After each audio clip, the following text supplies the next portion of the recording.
Apakah Tuan dan Puan pernah jatuh cinta? Kurasa setiap orang pasti pernah jatuh cinta. Jatuh cinta bukan hanya tentang kau menjalin hubungan dengan orang yang kau cintai. Jatuh cinta adalah fitrah yang dianugerahkan Sang Pencipta yang harus kau rawat agar tetap berada pada aturannya. Maka, izinkan aku menceritakan sosok Daya Khairun-Nisa yang mengedepankan aturan Tuhan dibandingkan perasaannya.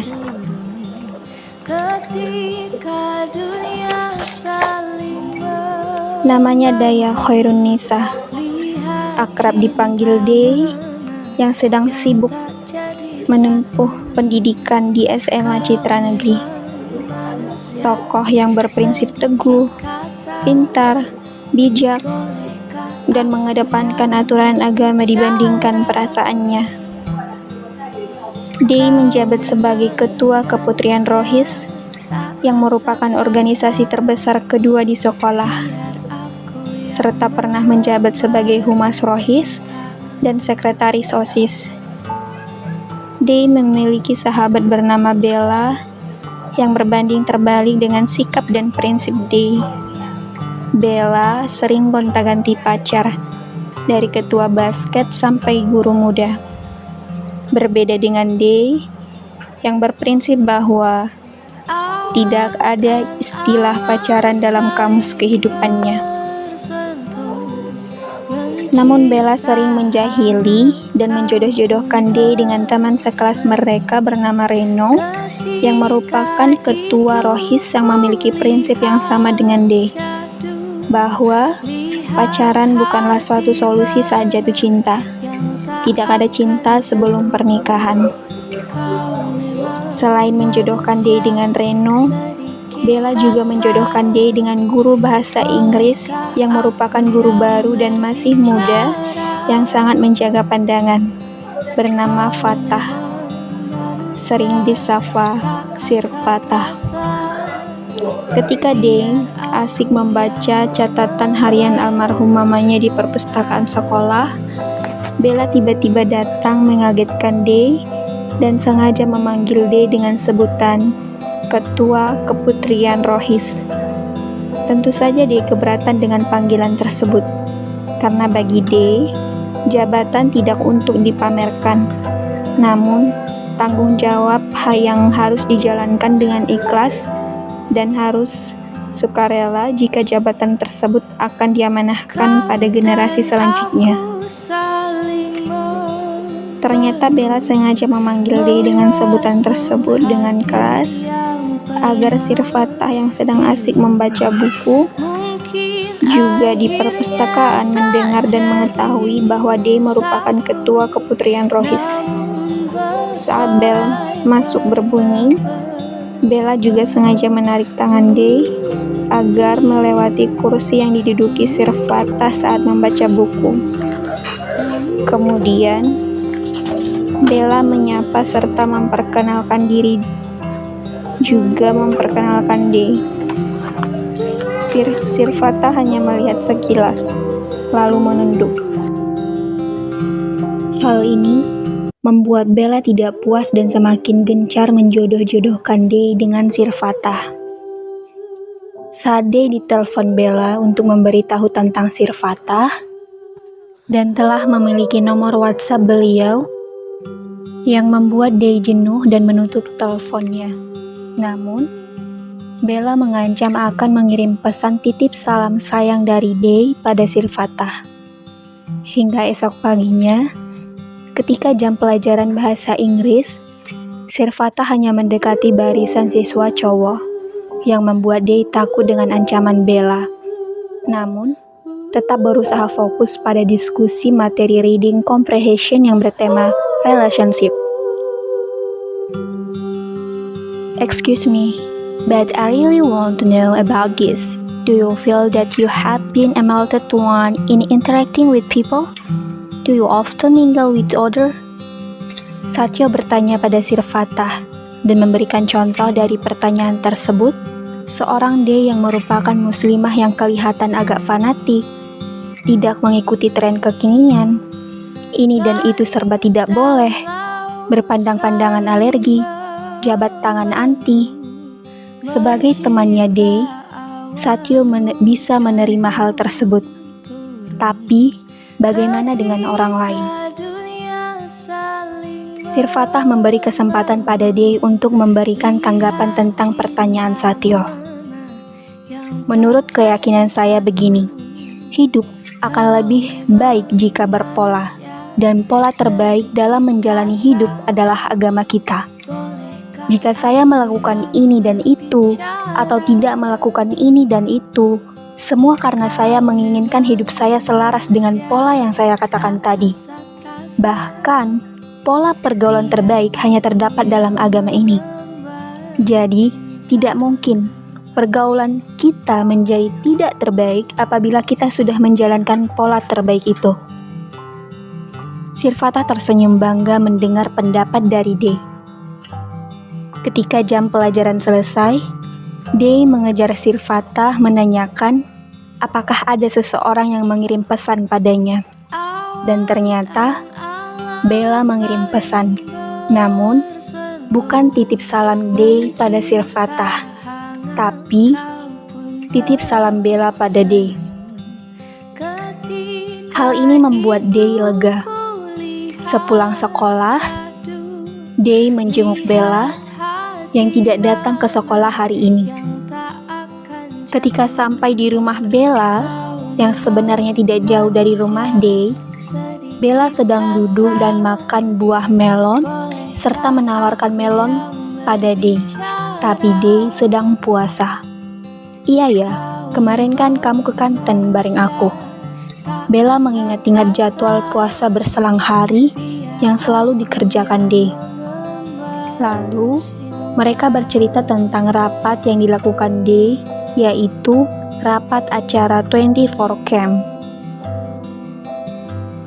D, Reno, dan anggota Rohis bekerja sama menyiapkan acara tersebut dengan penuh tanggung jawab, saling membantu, dan berusaha menyelesaikan masalah-masalah ataupun musibah saat penyiapan acara 24 Camp.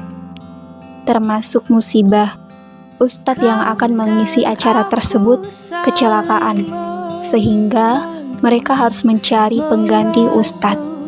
Dan harapan terakhir adalah Sirfatah, sehingga Reno dan D ke ruang guru untuk menemui beliau.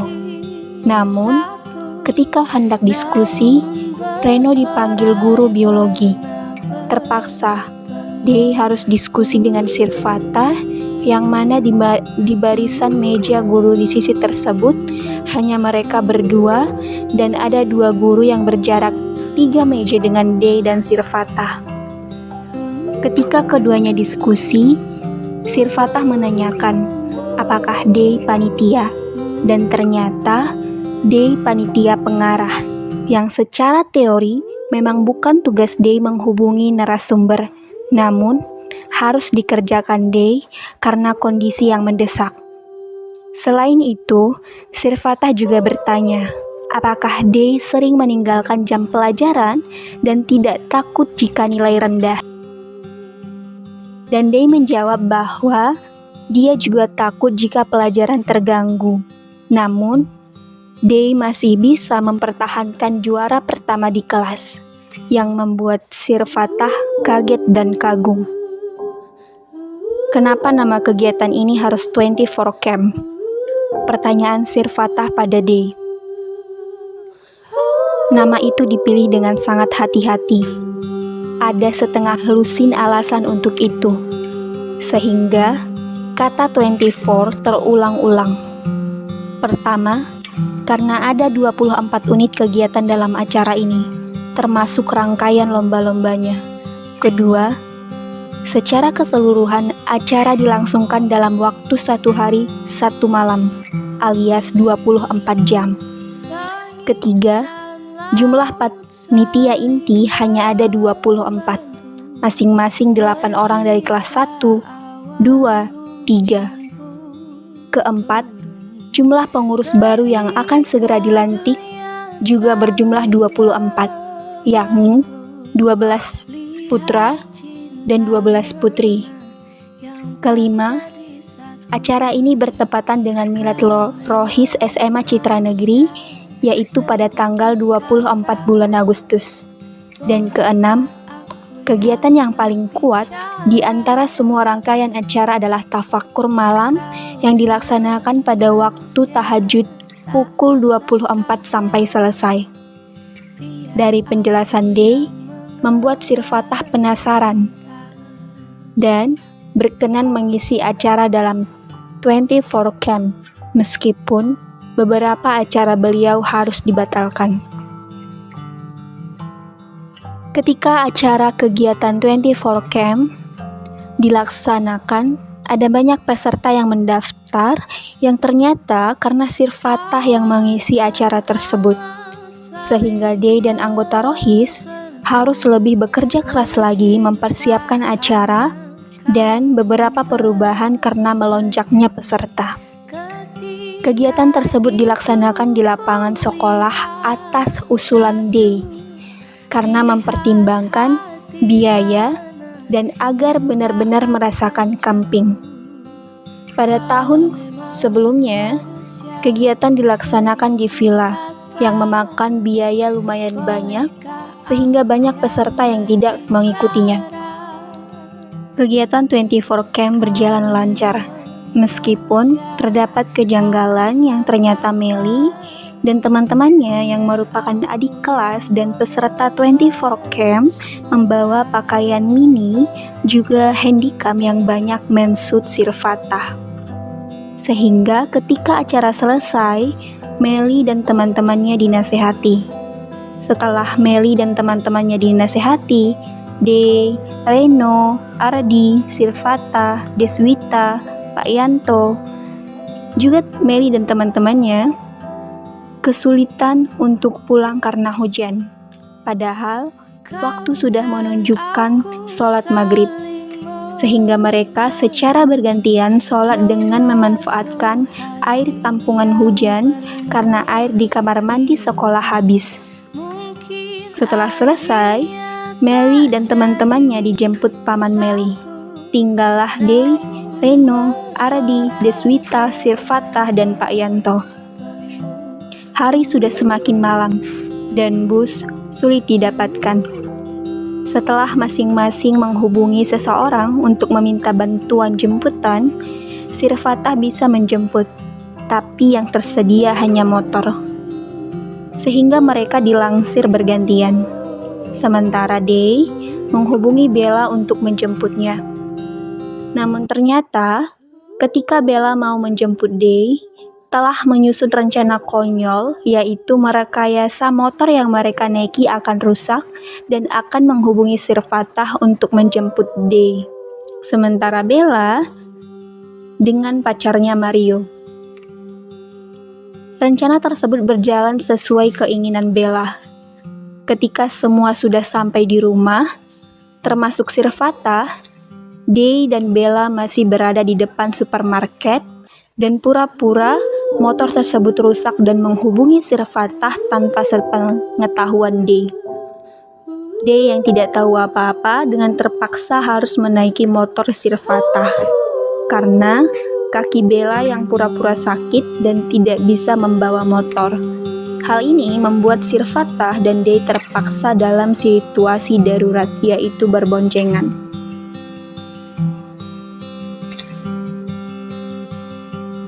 Dan ternyata Meli, teman-temannya, melihat hal tersebut serta menyebarkan gosip di sekolah bahwa Sirfatah dan Day memiliki hubungan spesial atau pacaran. Hal ini membuat Day disidang oleh anggota Rohis. Keadaan semakin pelik ketika Sirfatah dan Day ternyata menyimpan kekaguman masing-masing. Namun, keduanya berusaha untuk tetap berada pada aturan Allah Subhanahu wa Ta'ala, bahwa putuskan cinta jika belum siap untuk menikah. Keduanya berusaha bersikap biasa saja. baik saat sedang proses pembelajaran, juga ketika bertemu secara tidak sengaja di perpustakaan dan toko buku yang merupakan dua tempat yang tidak bisa ditinggalkan oleh Day. Day berusaha keras agar tidak memanjakan perasaannya dan sibuk mempersiapkan diri untuk ujian akhir sekolah, serta Day menghindari pembicaraan tentang Sir-Fatah, termasuk kabar tentang pernikahan Sir-Fatah dengan guru ngaji Day. Deswita yang merupakan sahabat Day, yang sejak awal gosip tersebut tersebar, adalah orang pertama yang mempercayai Day tentang ketidakbenaran gosip tersebut dan membantu Day agar tetap istiqomah pada prinsipnya. Hingga akhirnya, Day dan teman-temannya lulus. Day mengubah rencana perkuliahannya yang sebelumnya ke Unsri, kini ke Unpad. Hal ini dilakukan Day untuk melupakan segala perasaan-perasaannya. Ketika perjalanan ke Unpad, Day bertemu dengan Joe, yang merupakan teman sebangku busnya. Sosok Joe yang ternyata kagum dengan Day, hingga bertekad memperbaiki diri. Hingga pada akhirnya, Joe mendatangi rumah Day dan bertemu dengan keluarga Day untuk mengutarakan niatnya, ta'aruf dan menikahi Day. Dan Day menerima ta'aruf tersebut setelah mendengar nasihat kakaknya, yaitu, kita tidak tahu apa yang terjadi pada takdir masa depan. Saat Joe berhasil memperbaiki dirinya, mengubah kepribadian dan membawa kemuliaan, tidak heran jika Joe merasa pantas menghitbah seorang perempuan untuk dirinya. D. Jika telah datang seseorang dengan akhlak dan keimanan yang baik di dirinya, maka tidak ada alasan untuk menolak. Jika tidak, akan timbul fitnah di antara kalian berdua. Sementara Sir-Fatah ternyata tidak jadi menikah dengan guru ngaji Day, karena Sir-Fatah memutuskan untuk pergi berjihad ke Palestina. Hingga salah satu kaki beliau harus diamputasi. Kemudian, pulang dari berjihad, Sir-Fatah menikah dengan gadis Cirebon. Day dan Sir-Fatah menikah dengan pasangannya masing-masing dalam keadaan siap dan dengan aturan Allah Subhanahu wa Ta'ala. Karena sejatinya, kita hidup untuk cinta yang sekarang dan yang akan datang, bukan untuk cinta masa lalu, cinta yang tak pernah abadi kecuali Allah telah mengikat cinta itu dengan kesucian yang sah darinya. Terima kasih telah menyaksikan video. Semoga ada pesan yang berusaha kita implementasikan dalam kehidupan sehari-hari.